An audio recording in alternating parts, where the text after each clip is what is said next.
Gak cuma korbannya secara brutal, tapi mereka juga nipu dengan buat korban percaya bahwa mereka bisa memberikan kekuatan magis atau kemakmuran jika mereka menyerahkan sejumlah uang atau barang berharga. Namun waktu korban udah ngelakuin hal yang diminta, mereka akhirnya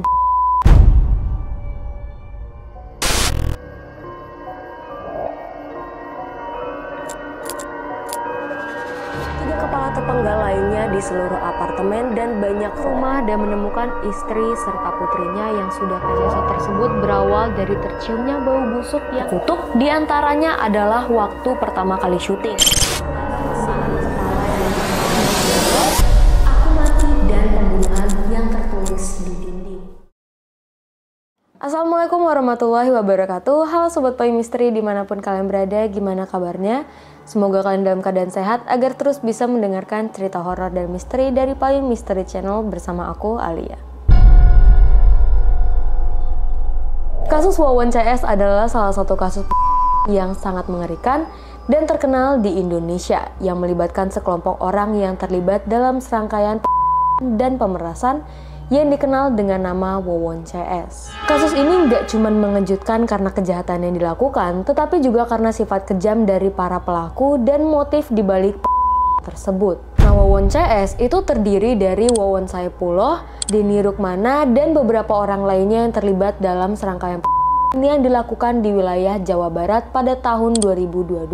Nah, kejahatan ini terungkap setelah polisi menemukan bukti yang dilakukan oleh kelompok tersebut yang terjadi dalam rangka untuk mendapatkan harta warisan. Wawon Saipulloh yang jadi pemimpin dalam kelompok ini dikenal sebagai seorang pria berusia 40 tahun dan bersama dua rekannya mereka melakukan 7 orang selama beberapa waktu. Nah, mereka pakai cara yang licik dan gak manusiawi buat korbannya, serta memanfaatkan korban dalam permainan kepercayaan dan penipuan. Nah, modus operandi Wawon CS itu cukup mengerikan. Kelompok ini diketahui menggunakan praktik ilmu hitam dan penipuan buat nipu korban agar menyerahkan harta mereka. Gak cuma korbannya secara brutal, tapi mereka juga nipu dengan buat korban percaya bahwa mereka bisa memberikan kekuatan magis atau kemakmuran jika mereka menyerahkan sejumlah uang atau barang berharga. Namun waktu korban udah ngelakuin hal yang diminta, mereka akhirnya setelah itu pelaku berusaha buat menghilangkan jejak dan menyembunyikan mayat korban agar tidak terdeteksi. Bahkan mereka menggunakan trik buat mencuci otak korban,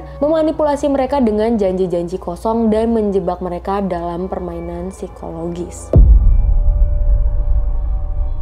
Nah, pertama itu diketahui terjadi pada tahun 2022 waktu Wawon CS seorang pria bernama Agus. Agus adalah salah satu korban yang terperdaya oleh janji-janji kekayaan yang ditawarkan oleh Wawon. Setelah itu, kelompok ini melakukan terhadap beberapa korban lainnya, termasuk anggota keluarga korban yang tidak curiga. Nah, para korban itu biasanya dalam kondisi yang sangat brutal. Sebagian besar dengan cara dicekik atau dihantam dengan benda keras. Kemudian mayat-mayat korban itu disembunyikan di tempat-tempat terpencil seperti di perpustakaan dan di rumah kosong. Salah satu hal yang paling menakutkan dalam kasus ini adalah bahwa para pelaku itu menggunakan ilmu hitam dan penipuan spiritual buat memanipulasi korban. Mereka ngaku bisa memberikan kemakmuran atau kekuatan magis kepada korban kalau mereka mau menyerahkan sejumlah uang atau barang berharga. Wawon CS nggak melakukan secara sembarangan, tapi mereka melakukannya dengan sangat sistematis dan terencana. Mereka memilih korban-korban tertentu yang mereka anggap bisa memberikan uang atau yang bisa dipengaruhi.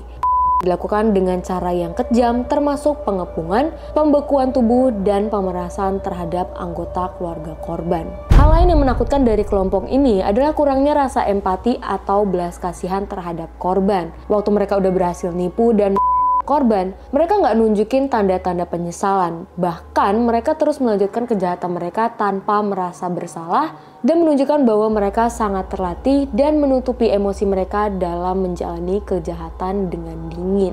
Seperti yang kita tahu, motif dibalik ini adalah harta. Kelompok Wawon CS korban untuk menguasai harta mereka, baik dalam bentuk uang maupun barang berharga. Ini adalah contoh betapa kejamnya tindakan manusia karena dorongan untuk mendapatkan harta kekayaan yang mengarah pada tindak kejahatan yang mengerikan. Kasus ini nunjukin bahwa kejahatan ini dilakukan oleh kelompok yang terorganisir, yang saling mendukung dan kerjasama buat mencapai tujuan mereka. Mereka memiliki rencana yang matang dan sangat licik buat dan menyembunyikan mayat korban, yang menunjukkan tingkat kecerdikan dan keberanian yang menakutkan dalam melakukan kejahatan tersebut. Selain cara yang brutal nih, cara para pelaku memperlakukan korban selama proses itu sangat mengerikan. Beberapa korban mungkin dipaksa buat melihat atau mengalami kekerasan terhadap orang terdekat mereka, memberikan rasa ketakutan dan keputusasaan yang mendalam sebelum akhirnya mereka Nah, waktu para pelaku diinterogasi, mereka cenderung nggak memberikan penjelasan yang jelas tentang alasan dibalik tersebut. Mereka malah lebih fokus pada penjelasan mengenai kemakmuran atau keuntungan material yang mereka harapkan dari tindakan keji mereka. Hal ini menunjukkan bahwa mereka udah kehilangan rasa moralitas atau empati dalam diri mereka, mengutamakan keuntungan materi di atas kehidupan manusia. Kelompok Wawon CS akhirnya ditangkap setelah penyelidikan panjang dan pengungkapan bukti-bukti yang menunjukkan keterlibatan mereka dalam Mereka ditangkap oleh pihak kepolisian pada Maret 2022 setelah melakukan terhadap 7 orang dalam beberapa bulan terakhir. Pelaku dihadapkan pada tuntutan hukum dengan ancaman hukuman mati atau hukuman penjara seumur hidup, mengingat betapa kejam dan terorganisirnya kejahatan yang mereka lakukan. Aku pengen dengar dari kalian tentang kasus yang satu ini. Apakah ada detail yang aku lewatkan? Boleh komen di bawah dan kita bakal bahas sama-sama. Di akhir video aku Alia pamit undur diri. Wassalamualaikum warahmatullahi wabarakatuh.